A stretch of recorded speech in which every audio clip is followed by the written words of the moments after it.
Então, vamos lá. Primeira coisa, gente, saúde baseada em evidências é um conceito que ele vem desde a análise da condução do estudo, que também é importante, da identificação desses estudos na literatura indexada e na literatura cinza, que nada mais é que as revistas, teses e dissertações que estão disponíveis online, mas que não estão indexadas em nenhuma base de dados. Então, na identificação de estudos, nós temos duas etapas. A primeira é identificar os estudos nas bases de dados da nossa escolha, que eu vou mostrar quais são e quais são as principais. Mas também tem uma etapa para análise e localização de estudos na literatura cinza, que contempla base de banco de teses, dissertações, artigos não indexados em bases de dados, porque a revista não é contemplada, esse tipo de coisa.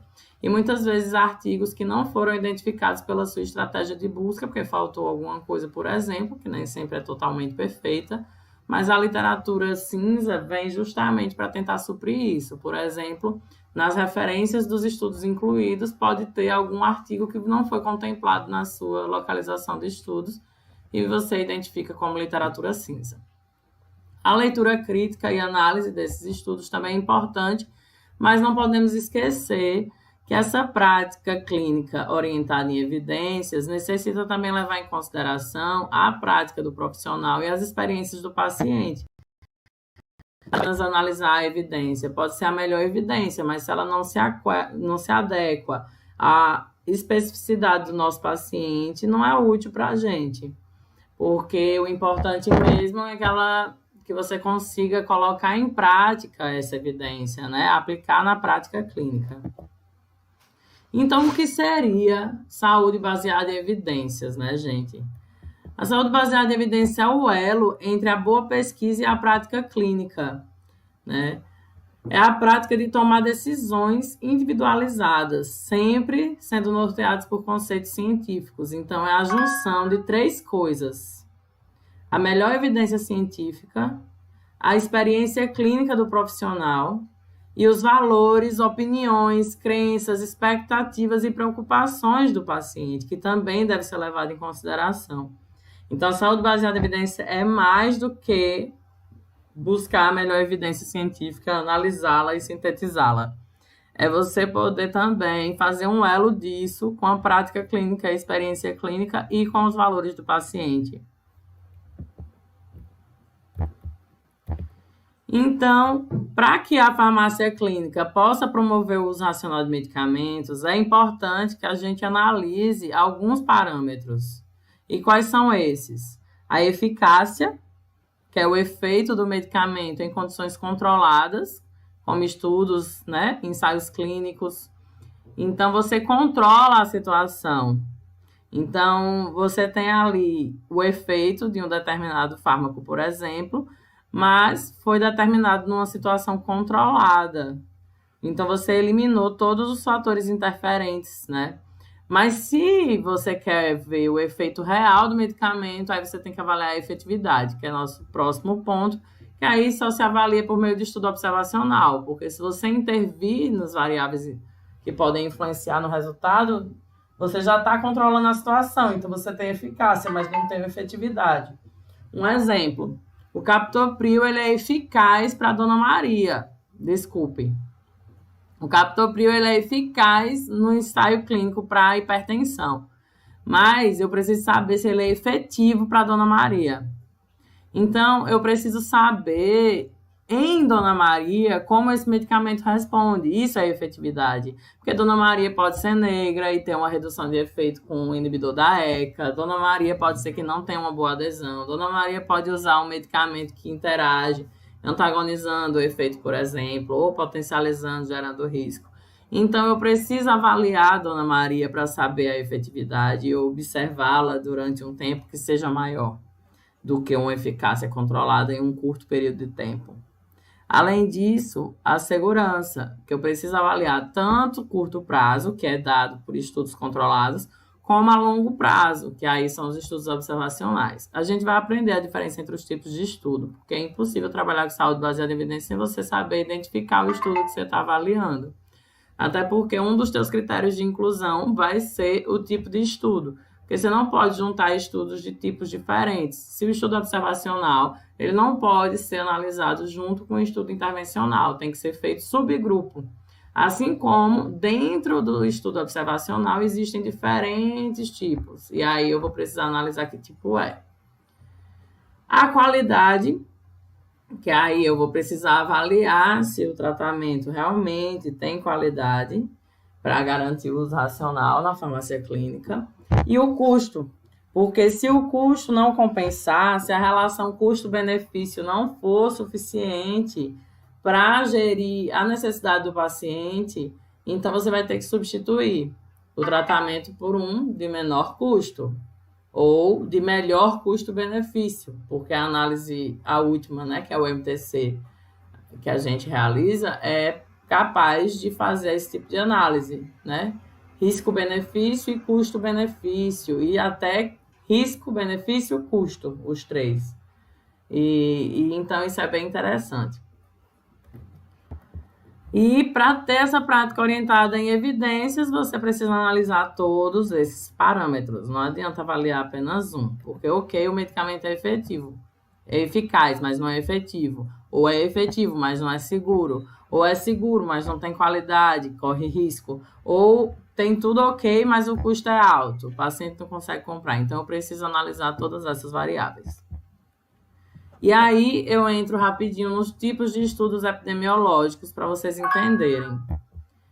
Tá? Primeiro eu fiz aqui uma organização quanto à intervenção, porque nós temos estudos observacionais, experimentais e sínteses. Os estudos observacionais experimentais são aqueles observacionais que a gente vai aprender, o coorte, o transversal. A gente vai dar uma analisada nesses estudos, o caso controle. Já a síntese são revisões sistemáticas e meta-análises de estudos observacionais, que também pode ser feito. Inclusive, para analisar dano por medicamento, você precisa analisar estudo observacional, porque é nele onde se avalia a segurança a longo prazo. No estudo intervencional, o ensaio clínico, ele só vai ter segurança a curto prazo, que é o tempo que o estudo durou, que geralmente é 12 meses, 24 meses. Isso não é suficiente para analisar a segurança a longo prazo. Então, aqui a gente consegue, por meio de estudos observacionais, avaliar mais do que a eficácia. A gente consegue avaliar também a efetividade, a segurança e a qualidade de vida. E aí você consegue fazer análises de custo por meio de análises econômicas. Essas análises econômicas, existem vários tipos, você precisa fazer revisão sistemática com meta-análise para conseguir realizá-la, né? Inclusive, o professor Gabriel, ele realizou no doutorado dele uma análise econômica de danos por medicamentos.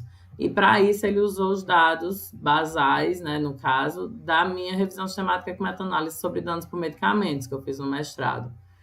Então, seria 2 etapas grandes de um mesmo estudo, entende? E a gente, na época, nem se conhecia. Foi super legal que a gente se conheceu a partir disso, inclusive. Mas, para que seja feita uma análise econômica, você precisa ter uma revisão sistemática e meta-análise. É importante frisar que não necessariamente você vai ter sempre meta-análise. A gente vai ver quando é possível. A revisão sistemática pode ser só qualitativa, que é aquela descritiva, e quando é possível fazer meta-análise, que nada mais é do que as análises estatísticas da revisão sistemática, aí você realiza. Outra coisa importante de entender, antes da gente especificar os tipos de estudo, são os níveis hierárquicos de evidência, né? Porque, assim, pela literatura, os níveis hierárquicos se definem como série de casos de opinião de especialistas é o de menor, né, nível, depois vem o caso controle, depois vem o coorte, depois o ensaio clínico randomizado e só depois, no topo da evidência, está a revisão sistemática de ensaios clínicos controlados randomizados e meta-análises, né? Então, é o topo da evidência científica, por quê? Porque analisa tudo que existe sobre uma determinada situação. né? E compila-se esses dados para chegar numa possível orientação de conduta. Mas eu, particularmente, não concordo com essa pirâmide, porque depende do objetivo de análise. Por exemplo, se meu objetivo de análise for avaliar a efetividade, não vai ser revisão sistemática de ensaio clínico randomizado o topo da minha evidência. Vai ser uma revisão sistemática de coorte e caso controle. Concordam comigo? Então, eu preciso ver qual é o objetivo da minha revisão sistemática para saber o nível de evidência. Mas, de acordo com a literatura, é definido dessa forma. E aí eu especifico um pouco mais, né, aqui, porque dentro do nível 1 nós temos a evidência tipo 1A, né, quando você vê, por exemplo, numa diretriz, num protocolo, num consenso, tem lá os níveis de evidência, porque você não pode pegar uma evidência e usá-la, sendo que é uma evidência nível 5, é uma opinião de especialista, sem uma avaliação crítica explícita ou baseada na fisiologia, pesquisa ou bancada ou princípios básicos. Tipo, é complicado você chegar e tomar uma decisão baseada na opinião de um especialista. Mas, quando não há evidência, essa é a evidência utilizada. Só que caso haja uma série de casos, já vai para o nível 4, ou uma revisão sistemática de estudos caso-controle, estudo de caso-controle individual, também é o nível 3, nível 2 é a revisão sistemática de estudos de coorte, ou estudo de coorte individual, ou ensaio clínico randomizado de baixa qualidade, ou de estudos ecológicos, que estudam a efetividade, que eu vou mostrar como que funciona. No topo da evidência, a evidência 1A é sempre revisão sistemática de ensaio clínico randomizado, de acordo com a literatura. E tem que ter homogeneidade, que a gente vai aprender a analisar a heterogeneidade em uma revisão sistemática, que é um dos pontos fortes para dizer que se ela é ou não possível de ser aplicada. Porque se você tem uma revisão sistemática com alta heterogeneidade, são muitas variáveis influenciando e não necessariamente o resultado é robusto. Então, a gente vai precisar ver isso com detalhes e eu vou ensinar vocês a fazer isso. E aí, aqui eu peguei os graus de recomendação, porque o grau de recomendação A é o estudo consistente com nível 1. O grau de recomendação 2 já é o estudo consistente 2 ou 3 e as extrapolações do estudo do nível 1. O C já vai para o nível 4 ou extrapolações do 2 e do 3. E o D já vai para o nível 5, né? Ou até mesmo estudos inconclusivos ou com inconsistências, né? Aí já tem um nível de evidência bem baixo, que é o nível D. Então, quando você estiver lendo, porque é importante entender revisão sistemática e meta-análise, não só para realizar uma. Tem muita gente que não quer realizar, mas é importante entender até para você poder avaliar a evidência que você está lendo, né? Avaliar a qualidade do estudo que você está utilizando para tomar uma decisão. É muito importante. E aí aqui eu só botei 2 exemplos de pirâmide, que assim, houve uma revisão, né, da pirâmide de evidências, que eu gosto mais até, que ela tem uma oscilada, tá vendo que ela deixou de ser linear e passou a ser assimétrica ali, né, que tem umas ondas. Então essas ondas aqui flutuam, né, entre os níveis, alguns estudos, porque depende do que você está avaliando. Se você está avaliando a eficácia, você está avaliando a efetividade, segurança a curto ou longo prazo, qualidade de vida e custo. Você vai precisar ver cada uma dessas variáveis independentemente, para saber que tipo de estudo você vai incluir na tua estratégia de busca. Aqui eu só dei uma ampliada, para vocês verem melhor, que ali você tem uma oscilação entre os estudos observacionais, o coorte, o caso-controle e a série de casos, porque são estudos que atendem necessidades diferentes, como a gente vai estudar. Então, eu resumi aqui para vocês como que se divide esses estudos. Nós temos, né, 2 tipos de estudo. Estudos observacionais e estudos intervencionais ou experimentais. Os estudos observacionais, eles podem ser descritivos ou analíticos. Os descritivos são os relatos de caso ou série de casos. Relato de caso ou série de casos, né? Aí você só vai descrever uma situação que ocorreu. Thaís, então para quê? Se eles têm pouca evidência, eles são nível baixo, por que eu vou usar? são estudos importantíssimos para levantar suspeitas, ou análises, ou hipóteses, porque, por exemplo, a talidomida surgiu com o relato de um primeiro caso de uma gestante que teve teratogenicidade usando talidomida. Se não tivesse surgido esse caso, essa hipótese, aí depois começaram a surgir série de casos, e depois precisou-se fazer uma análise maior dessa situação. Mas é a partir desses relatos, né, que surgem algumas hipóteses. Além disso, nós temos os estudos observacionais analíticos, que aí eles vão testar, né, analisar essas hipóteses. Ou até mesmo chegar em prevalência, como, por exemplo, os estudos transversais. E aí nós temos o caso controle também, o coorte e o ecológico, ou de correlação. Eu vou explicar todos eles. Temos também os estudos experimentais, né, ou intervencionais. Aí nós temos o ensaio clínico randomizado, o ensaio de campo e o ensaio comunitário. Vou explicar a diferença entre os três também. Então, a primeira coisa que a gente tem que distinguir, independente do tipo de estudo, é se ele é retrospectivo ou prospectivo. Um estudo retrospectivo é aquele que você vai avaliar do presente para o passado. E o prospectivo você vai analisar do presente para o futuro. Você vai andar junto com o estudo, junto com a coleta de dados. Por exemplo, os pacientes estão sendo atendidos e eu estou coletando os dados deles. É diferente de um estudo onde eu pego os prontuários de pacientes que já foram atendidos e analiso. Entende? Esse seria retrospectivo porque eu estou analisando no passado. Agora, se for prospectivo, eu estou indo junto com o estudo para o futuro, aí eu vou estar analisando concomitantemente esses dados, vou estar coletando. E aí eu coloquei aqui, né, que o estudo prospectivo, ele vai analisar do presente e futuro, mas ele também analisa a relação causa e efeito da mesma forma que o retrospectivo. A diferença é só o ponto da onde ele parte. Tipo, ele parte do presente para o passado ou do presente para o futuro, né?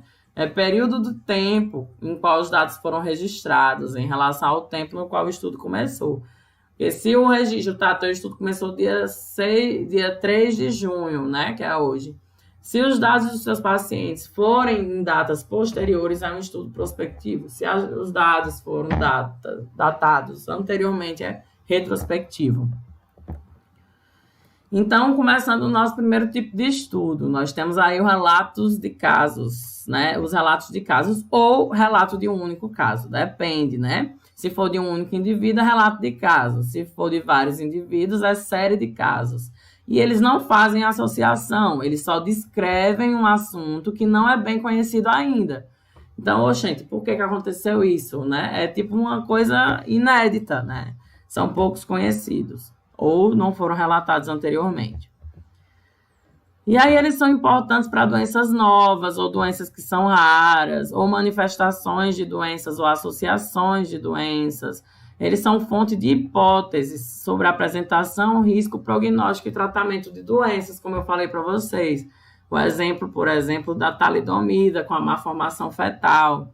Você consegue avaliar esse dano, né? Surgir a hipótese de fazer um estudo para analisar esses dados a partir de um estudo observacional descritivo de um relato de caso e depois de uma série de casos que foi surgindo e chamando a atenção dos profissionais de saúde.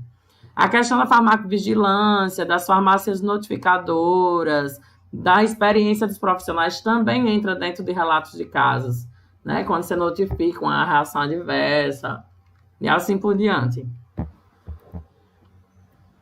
As principais limitações desse tipo de estudo é que os indivíduos observados são altamente selecionados, né? Tipo, pode ter um viés porque aconteceu com aquela pessoa especificamente, ok, mas o que mais ela fez? Como que eu vou saber se aquele problema surgiu por causa do fármaco? Então, eu preciso saber. Observações de situações incomuns e evolução atípica, os resultados são inesperados. Poucas observações. Tem o viés do pesquisador, porque é uma pessoa relatando, a não ser que surjam uma série de casos, que aí Já começa a ampliar o número de pessoas relatando, mas também pode ter série de casos de uma única pessoa. E a falta de um grupo controle também, para poder comparar e ver se realmente foi aquele medicamento que causou aquele problema. Então, o relato de caso te mostra o que se sabe sobre o assunto, né? Mas não chega em nenhuma conclusão. Identificação demográfica do paciente é possível por meio desse estudo e análise da queixa principal, os diagnósticos, as intervenções e até mesmo os resultados da intervenção. Só que não esqueçam que o número de pessoas é reduzido. E quanto maior o número de participantes de um estudo, mais robusto ele se torna. Nesse caso é o oposto, porque o relato de caso ou série de casos são pouquíssimos pacientes, né? E aí tem que considerar a linha do tempo, a história relevante, se é relevante ou não, achados do exame físico, recomendações de estilo de vida, tratamento, medicamento, cirurgia. Tudo isso pode estar incluído no relato de caso.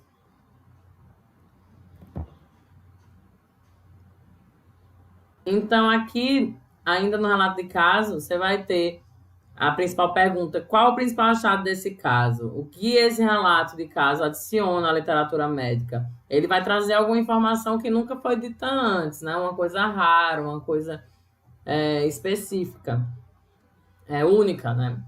Para pacientes é muito simples fazer relato de caso, porque cada paciente é único. Então, o desfecho daquele uso, daquele tratamento vai ser sempre diferente.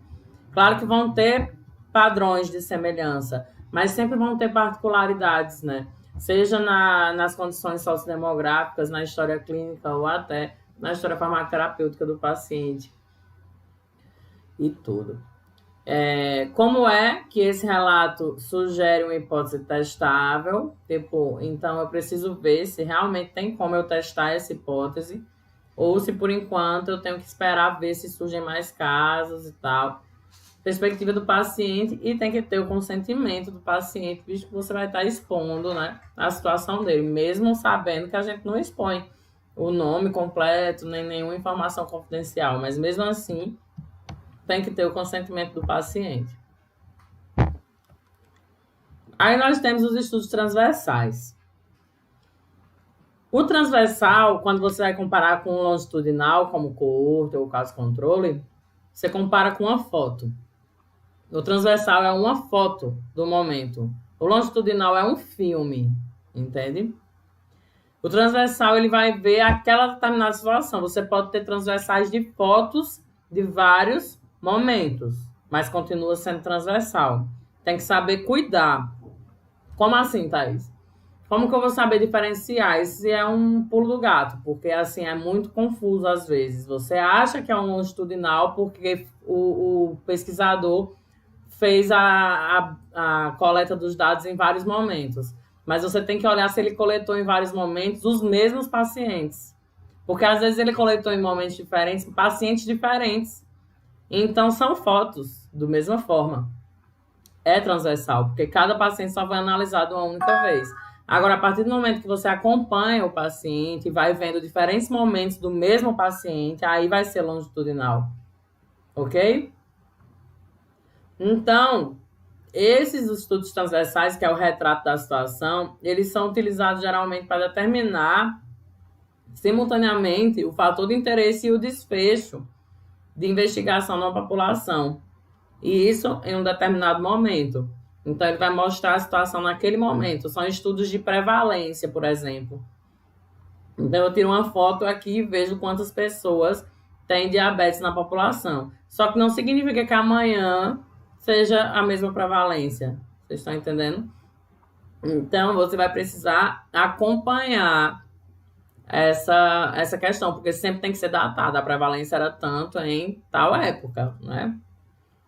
Já para analisar a incidência, surgimento de novos casos, você vai precisar de um longitudinal, porque você vai ficar acompanhando para ver o surgimento de novos casos, como um coorte.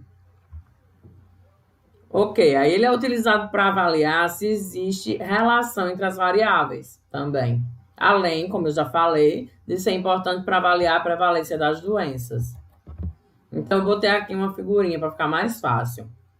Um transversal nós temos aqui um grupo de pacientes doentes e um grupo de pacientes não doentes. E aí, dentre os doentes, eu vou avaliar quantos estão expostos a um fator de risco e quantos não estão expostos. Eu vou fazer a mesma coisa com os não doentes. Eu vou ter um retrato da situação, eu vou ter uma foto. Eu vou conseguir ver, dentre os meus pacientes diabéticos, por exemplo, quantos tinham obesidade e dos não diabéticos, quantos tinham obesidade. E aí eu vou fazer uma correlação entre esses dois grupos, uma análise, né, de correlação para ver se realmente existe correlação entre esses fatores. Está entendendo? Já no longitudinal, você vai querer ver causa e efeito. Porque você vai ver se aquela exposição tornou aquela pessoa doente ou não. Para isso, você precisa acompanhar ela. Então, exemplos de estudos transversais é estudo de utilização de medicamentos e análise de prevalência de determinado evento ou doença. As vantagens é que é mais fácil, mais barato e gera hipóteses de associação. E as desvantagens é que ele não testa essas hipóteses, pois as variações são medidas simultaneamente, variáveis, né? São medidas simultaneamente, então é no mesmo momento. Eu não tenho mais de uma foto do paciente para dizer, opa, ele piorou porque surgiu o fator de risco. Isso eu só consigo causa e efeito com o longitudinal. E aí, falando disso, nós temos o nosso primeiro e principal estudo longitudinal, que é um filme da situação. O coorte é um deles, né? O longitudinal. É o principal. Então, nesse tipo de estudo, você parte de grupo com e sem o fator de exposição. Por exemplo, vamos pensar no tabaco. Eu vou pegar um grupo de tabagistas e um grupo de não tabagistas e vou acompanhar para ver quem é que tem câncer de pulmão lá na frente. Isso é um coorte. Eu vou sempre partir do fator de risco. Não esqueçam isso. Porque a gente vai ter coorte histórica, que é a retrospectiva, que vai dar um problemão com o caso controle, porque são bem semelhantes. A única diferença é essa. Porque o coorte, seja ele prospectivo ou retrospectivo, sempre parte do fator de risco, do fator de exposição, para descobrir o problema. Tá? Então, eu vou mostrar aqui um exemplo que vai ficar mais fácil. E a partir disso é ver que os grupos são seguidos longitudinalmente e observa-se quem desenvolveu ou não aquele desfecho. Enfocam mais diretamente os fatores relacionados ao desenvolvimento do evento. São importantes para avaliar a incidência de doenças, como eu tinha dito, que é o surgimento de novos casos. Estabelecem etiologia e fatores de risco. E um exemplo que eu já dei é o acompanhamento de fumantes para avaliar o desenvolvimento ou não de câncer. Então, nós temos algumas etapas. A primeira, na coorte, é estabelecer a coorte livre da doença. Veja que você parte sempre de pessoas saudáveis, que estejam expostas ao risco, para você poder avaliar. Você vai ver que no caso controle é o oposto. Você vai partir dos doentes para avaliar os fatores de risco dele e descobrir se foi ou não o cigarro. Determinar os expostos e os não expostos, possibilidade de medir vários níveis de exposição. Acompanhar, evitando perdas, né, dos pacientes. Diagnosticar a doença também. Né, o investigador cego. Então, eu coloquei aqui a figurinha. Nós temos no presente os expostos e os não expostos a um fator de risco. E vou ver lá no futuro os doentes e os não doentes. Isso é a coorte prospectiva, né? Agora, já antes de eu falar da coorte retrospectiva, eu coloquei também as vantagens e desvantagens. A coorte prospectiva, ela tem uma sequência temporal de risco, então ela acaba avaliando a doença, né? Se ela foi estabelecida ou não. É ideal para avaliar incidência, etiologia e fator de risco. O prospectivo aumenta a precisão, porque o retrospectivo você perde dados, você tem viés aumentado. Diversos resultados podem ser medidos também na coorte, porque você não precisa avaliar só se ele vai ter câncer de pulmão. Você pode avaliar como que estão os parâmetros dele, como que está o exame, como que está o rim, como que está o fígado, e se está tendo algum problema na gengiva, e como que estão os dentes, Enfim, é você que vai definir. Desvantagens: é caro, é demorado, não é útil para doenças raras.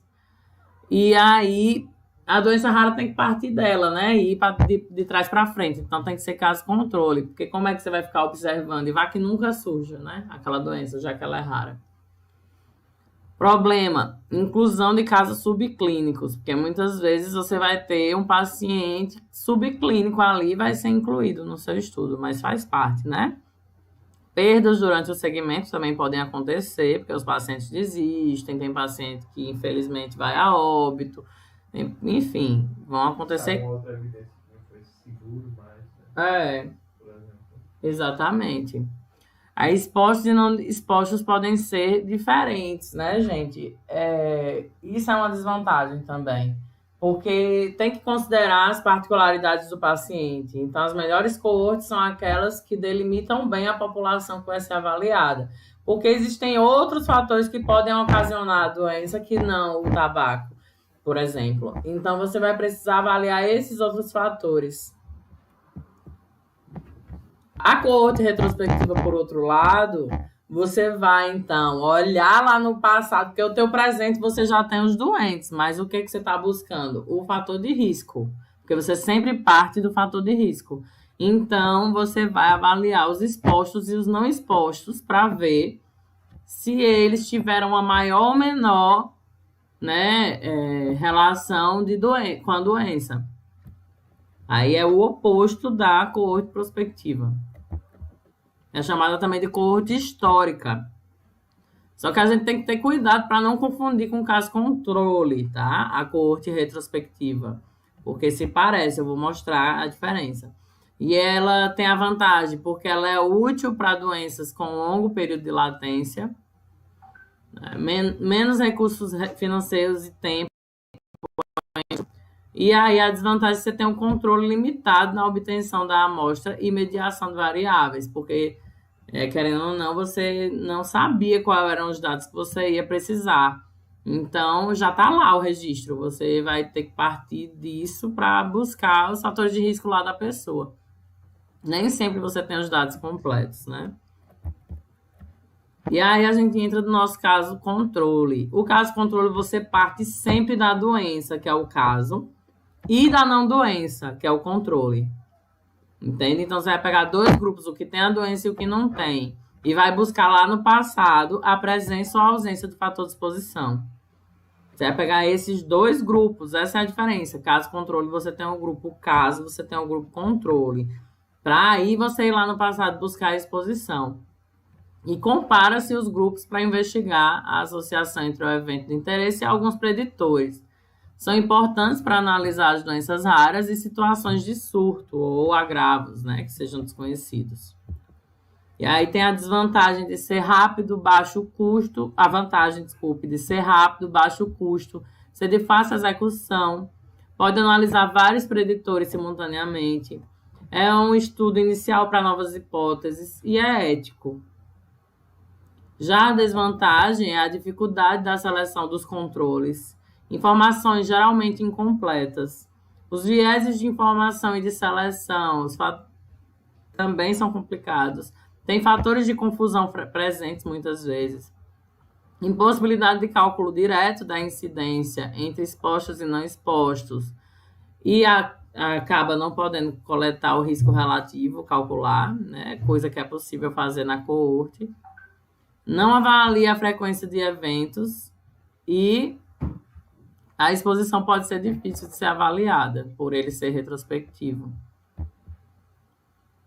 As etapas do caso controle é estabelecer a população, os critérios de inclusão e exclusão, definir os casos, que são os pacientes doentes, selecionar os controles por meio de pareamento, conforme as características do paciente, como gênero, idade, nível social e etc., e medir as exposições, pode ser por meio de questionário, registro médico, investigação, etc.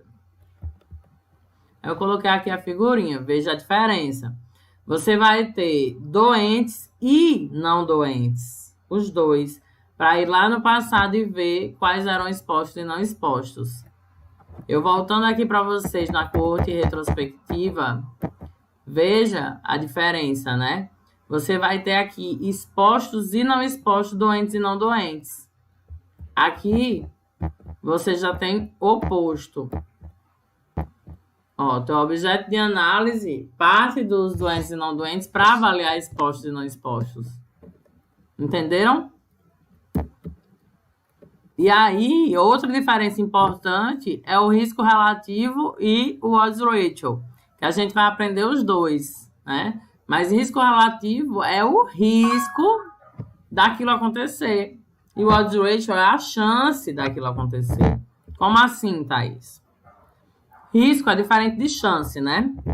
Então, vamos supor que tem uma doença X e nós temos 60 mortes para cada 100 pacientes no ano. Então, nós temos um risco de 60%, não é? Já que nós temos 60 mortes para cada 100 pessoas. Mas a chance de morte, para cada 60 pessoas que morreram, 40 sobreviveram. Logo, o odds ratio, né, que é a chance, é de 1,5 pacientes vivos. Porque o risco, você leva em consideração só as mortes no número total. A chance, você leva em consideração as mortes e as não mortes, né? Mortos e os que sobreviveram, para tirar uma razão entre os dois. Entenderam a diferença?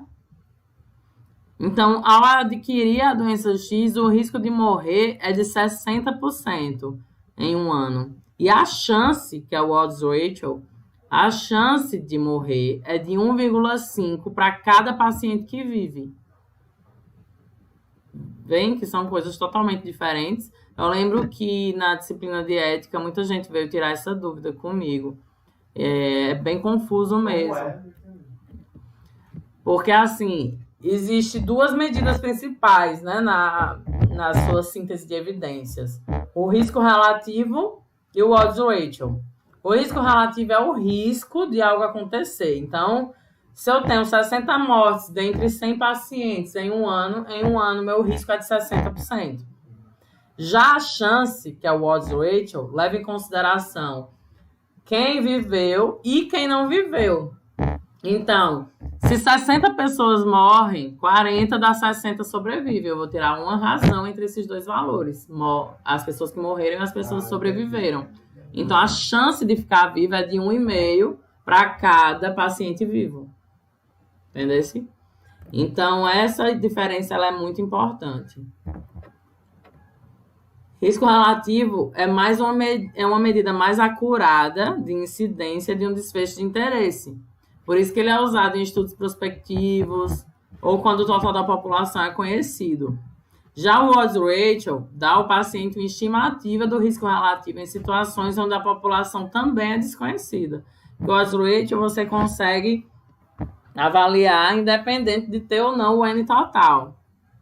Desde que você saiba, nesse caso, nesse exemplo aí, quantos vivos e quantos não vivos. Ok. Risco relativo, né? Ainda. Quando você tem o risco relativo, é uma relação de probabilidade, né, o risco, do evento ocorrer no grupo exposto contra o grupo controle, que é o não exposto. Então, você vai ter uma tabela aí 4x4, que vai conseguir trabalhar ela para entender o que é risco relativo. Porque, assim, você tem uma parte da tua tabela, que é o primeiro quadradinho na esquerda, em cima, ele é o paciente doente que foi exposto. Então, veja que é sim para a doença e sim para a exposição. Já embaixo, na mesma coluna, você tem o paciente doente que não foi exposto. Do outro lado, você tem o paciente não doente que foi exposto e não doente que não foi exposto. Teu risco relativo é dado pela fórmula do paciente que está doente e foi exposto sobre o paciente doente que foi exposto, mais o paciente não doente que foi exposto, sobre o paciente doente que não foi exposto, sobre ele mais o paciente não doente que não foi exposto. Eu sei que é difícil de entender no começo e os programas de estatística já calculam isso para a gente. Eu só estou explicando para vocês porque é importante você entender uma variável para que você possa aplicá-la. Então, perceba que se seu risco relativo for maior que 1, a associação ela é positiva. Se teu risco relativo ela é igual a 1, não existe associação. E se ele for menor que 1, a associação ela é negativa. Como assim a associação? A associação entre a doença e o fator de exposição. Se a associação é positiva, significa que o aumento daquele fator de exposição aumenta a ocorrência da doença. Obesidade e... Exato. Por exemplo, o TCC de Clayton, obesidade e insuficiência cardíaca congestiva.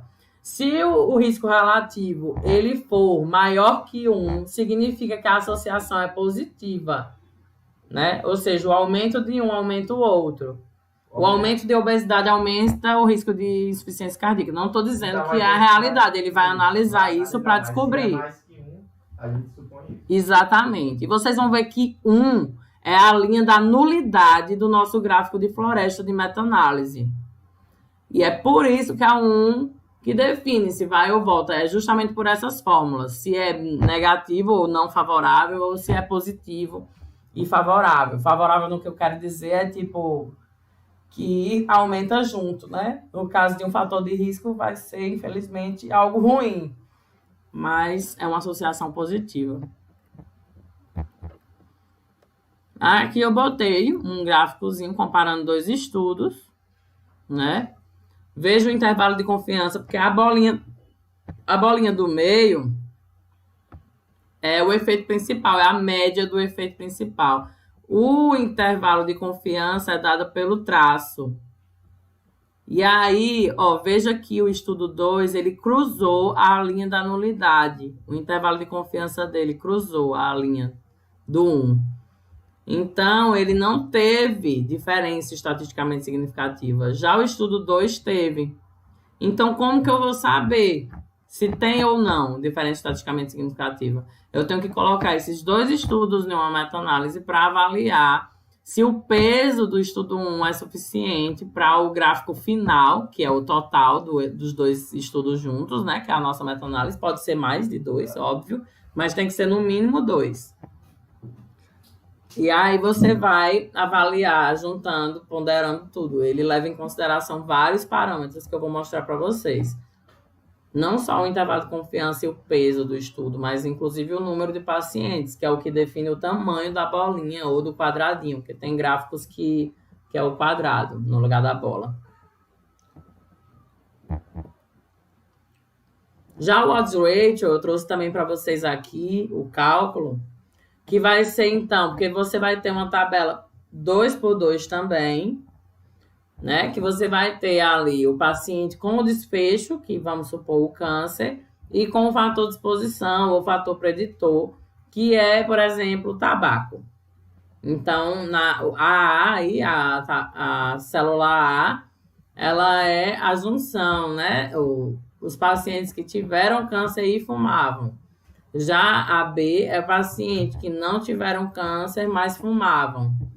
A C são pacientes que tiveram câncer, mas não fumavam. E a D nem tiveram câncer, nem fumavam. O odds ratio vai ser A sobre B sobre C sobre D. Então, se o odds ratio D igual a 1, não há alteração na frequência de exposição. Então, não há diferença estatisticamente significativa entre o grupo que teve e não teve o desfecho, considerando o fator de exposição ou fator preditor tabaco, por exemplo. O odds ratio maior que 1 tem a frequência aumentada de exposição entre os casos. Então, você vai ter, possivelmente, aí um impacto que pode ser ou não com diferença estatisticamente significativa. Para isso, não pode o efeito total tocar na linha da nulidade que passa pelo 1. Então, tem que ver o intervalo de confiança também. E o odds ratio menor que 1 tem a frequência de exposição menor em relação à ocorrência do desfecho, que é a doença nesse caso. Então, aí eu coloquei o gráfico, só que dessa vez para odds ratio, considerando os mesmos 2 estudos. Veja que são bem semelhantes à disposição dos dois, porque o intervalo de confiança no estudo 2 também é muito amplo, porque os valores variaram muito, os valores oscilaram, por isso que acontece esse tipo de coisa. Assim como desvio padrão, né, para outro tipo de análise. Aqui o intervalo de confiança representa exatamente essa variação aí dos principais valores, mas é um intervalo de confiança de 75%, né? Por isso que o nosso P significativo está baseado nesse intervalo de confiança. Risco relativo versus odds ratio, eu coloquei aqui um estudo para vocês verem. Então, o Interhealth é um estudo, caso controle, que selecionou 15 mil pacientes com história de infarto e 15 mil sem história de infarto. Não podemos calcular a incidência de infarto, que é o risco, pois esses já ocorreram. Então, não tem como, né? E o número de infartados foi artificialmente planejado para ser igual ao número de não infartados. Tem 2 vieses, né? O caso controle. Então, o que é que ele vai avaliar? Nesse estudo, também não podemos saber o risco relativo do dislipidêmico ter infarto. Risco dislipidêmico / risco não dislipidêmico. O que podemos calcular é o odds ratio do dislipidêmico. Ou seja, calculamos a chance do dislipidêmico ser do grupo infarto e do não dislipidêmico ser do grupo infarto. Então, você consegue dividir essas duas chances, o odds ratio, e o estudo relatou um odds ratio de 3,8. Significa que um dislipidêmico tem uma chance de 3,8 maior de ter o infarto do que um não dislipidêmico. Vocês entenderam? O estudo, ele não conseguiu avaliar, como o Interhealth é um estudo caso-controle, ele já não consegue avaliar a incidência, não é isso? Porque a incidência você só consegue avaliar prospectivamente. Os casos novos vão surgindo. Não tem como ser um caso, tipo, para avaliar a incidência ser um caso-controle. Teria que ser um coorte prospectivo, para você conseguir avaliar esses dados. Já o estudo não avaliou isso. Então, o que ele avaliou? O odds ratio que foi fornecido no estudo. O odds ratio foi de 3,8. O que isso significa? Se o paciente dislipidêmico tem 3,8 vezes mais chance de ter infarto do que o paciente não dislipidêmico, entendeu? Porque a razão, os comparadores dele, caso e controle, foi essa população, entendeu? Botei só para exemplificar. Beleza. Aí nós temos os estudos observacionais analíticos ecológicos, que são estudos em que a unidade de análise é a população toda, ou um grupo de pessoas. Entende? Geralmente é delimitado por região geográfica. Então, eles procuram contextos sociais, ambientes que podem afetar o grupo populacional. Então, um exemplo muito conhecido desse tipo de estudo é o do paradoxo francês, que eles descobriram um tipo de estudo que, apesar dos franceses terem um consumo aumentado de gordura saturada, eles não tinham muitos problemas cardíacos por causa do consumo de vinho tinto. Então, é o paradoxo francês. Eles conseguiram investigar isso por meio de um estudo ecológico, que é avaliar a população inteira. A diferença é essa, que você vai observar um grupo que vai ser uma população. Pode ser uma população de um bairro, pode ser uma população de um estado, de um país, mas é uma população. Então, os franceses, quando comparados com outros povos do mesmo nível social, econômico e cultural, eles são mais sedentários, fumam mais e comem mais gorduras saturadas, queijos, pães, patês, manteigas. Entretanto, tem a metade dos problemas cardiovasculares ou cardiocirculatórios das pessoas. E por que isso acontece? A ingestão leve e moderada de bebidas alcoólicas, sobretudo o vinho, reduz o risco das doenças e da mortalidade cardiovascular de 40% a 60%, de acordo com o que eles viram no estudo deles. Claro que o vinho é uma das variáveis. Provavelmente existem outros padrões culturais na França que levem a essa prevenção, mas não esqueçam que o álcool ele é protetor cardiovascular em quantidades moderadas, 15 gramas para mulheres e 30 gramas para homens. Então tem que cuidar também nisso, né? Por semana, 30 para... Por dia. 15 para mulheres e 30 para homens, por dia. Não pode acumular no final de semana, não, viu? Uma cerveja, uma taça de vinho ou uma dose... 50 ml ou uma dose de destilado forte de 50 ml. Exatamente. E para o homem é o dobro, o que é injusto, eu acho. Mas tudo bem, é a vida. Ok. Ainda nos ecológicos, nós temos a vantagem, né? De ser rápido, barato, podem avaliar efeitos contextuais, geram novas hipóteses no congelador, Vini. Testam rapidamente novas hipóteses também, tá? Desvantagens. Não é possível associar a exposição e, né, a doença do nível individual, porque é só no coletivo. Dificuldade de controlar fatores de confusão e as exposições são medidas médias da população e não valores individuais reais.